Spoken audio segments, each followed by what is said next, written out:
Hello, everyone. Thank you for taking time out of your busy schedules to come here and participate in this forum. I think it's very important to really make a change in the way that we think and utilize energy to start at this level and get individuals, the communities, the city, and even the state to think about how they're using energy and the best way to do it. I think that we really need to change the way we think about energy.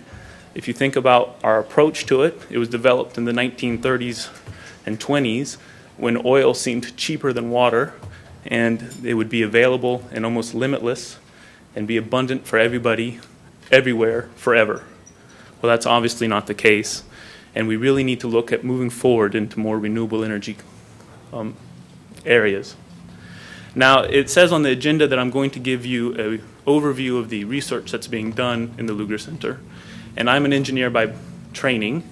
I'm a professor, and I could put up equations and all sorts of graphs all day long, and I'd like to watch all of you go to sleep. So I'm not going to do that. What I'm going to do is talk a little bit about the accomplishments that the Lugar Center's had so far and what we're going to do in the future. In the past, we've had a number of different researchers working on a number of different programs. For example, the work of Dr. Rongrong Chen's group, which is developing lower cost, more efficient electrochemical catalysts, which hopefully will help encourage the utilization of fuel cells and battery technology. That same group has worked on anion exchange membranes for fuel cells. They've actually patented one of the very first anion exchange membranes.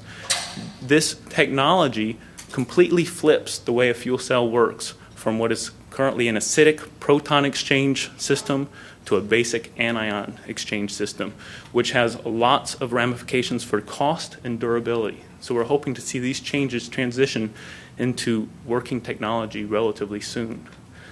There's also the work of Dr. Mark Gable, who has now a licensed technology of a new type of yeast that is a little less picky in the type of sugars that it will eat. And so it has improved the efficiency of biofuel production tremendously, especially from cellulosic feedstocks. That is, once again, another accomplishment that's been done in the few years that the Lugar Center's been in existence. We have the work that's being led by Dr. Jay Chen on battery safety and degradation. They're doing fundamental research into the science of batteries and why they degrade, why they fail, and what we can do to prevent those type of activities from occurring. Those are some of the more notable results from the technology side, but we also have a greater scope than just developing technology and science. We have representation from many different disciplines here at IUPUI. For example, economics, law, geology, history, mathematics, physics, and many other researchers that are all actively involved in developing renewable technologies.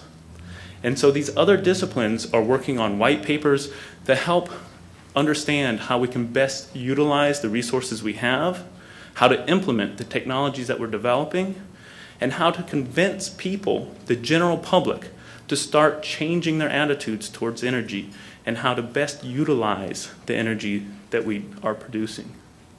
So this forum on electric vehicles, at a first glance, may not seem like something that would fall under the purview of a Richard G. Lugar Center for Renewable Energy, because at the heart of the electric vehicle is a battery. And in today's society, here in Indiana, the battery is more than likely being recharged with a coal-fired power plant. And that's not really a renewable energy.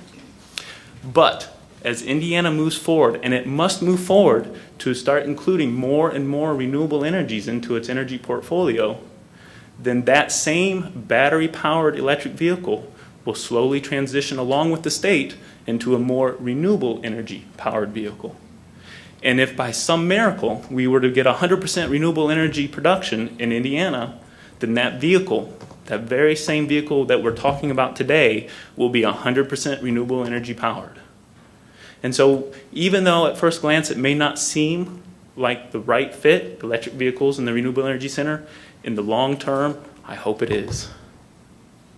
So with that, if you have any questions about the Lugar Center for Renewable Energy, there is a website that has a lot of our latest research findings, and we have a number of different contact points, and I encourage you to get in contact with us and talk to us about your needs, your desires, and your interests in the renewable energy here in Indiana. Thank you.